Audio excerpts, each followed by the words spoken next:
అత్యంత ఆదరణ పొందుతున్న number 1 premium range beauty products ARM pearl beauty.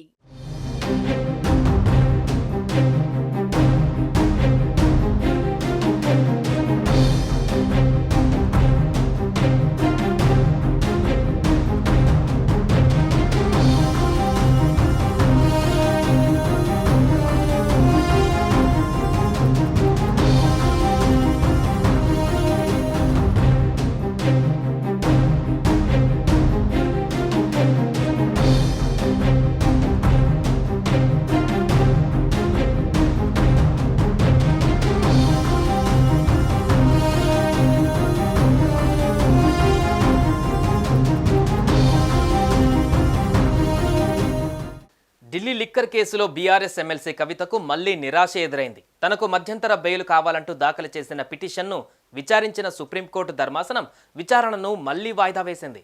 ప్రతివాదులకు నోటీసులు జారీ చేసిన సుప్రీంకోర్టు కౌంటర్లు దాఖలు చేయాలని ఆదేశించింది. అనంతరం ఈ నెల 20కి కవిత బెయిల్ పిటిషన్ను సుప్రీంకోర్టు వాయిదా వేసింది.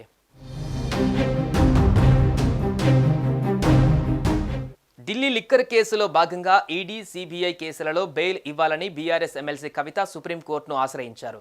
కవిత పిటిషన్ను జస్టిస్ గవాయ్, జస్టిస్ విశ్వనాథన్లతో కూడిన ధర్మాసనం విచారించింది. ఇప్పటికే కవితకు trial court, Delhi high court bail నిరాకరించాయి. తనపై ఈడీ, సిబిఐలు నమోదు చేసిన కేసులలో బెయిల్ ఇవ్వాలని కోరుతూ కవిత ఈ నెల 8న సుప్రీంకోర్టును ఆశ్రయించారు.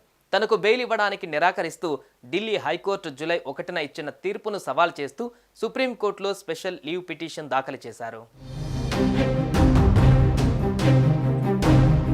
ఢిల్లీ లిక్కర్ కేసులో కవితను మార్చి 15న ఈడీ అరెస్టు చేసింది. ఏప్రిల్ 11న తిహార్ జైల్లో సిబిఐ అరెస్టు చేసింది.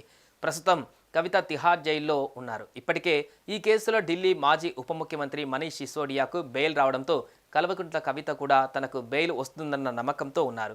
దీంతో సుప్రీంలో జరిగే పరిణామాలపైన ఉత్కంఠ కొనసాగింది. కవిత ఆరోగ్యం జైల్లో పూర్తిగా దెబ్బతిందని, 11 కిలోల బరువు తగ్గారని ఆమె తరపు న్యాయవాదులు వాదించారు. సిసోడియాకు బెయిల్ రావడంతో కవిత విషయంలో కోర్టు బెయిల్ ఇస్తుందని బీఆర్ఎస్ నేతలు భావించారు. అయితే సుప్రీంకోర్టు విచారణను వాయిదా వేస్తూ నిర్ణయం తీసుకుంది. తదుపరి విచారణ ఈ నెల 20కి వాయిదా వేసింది.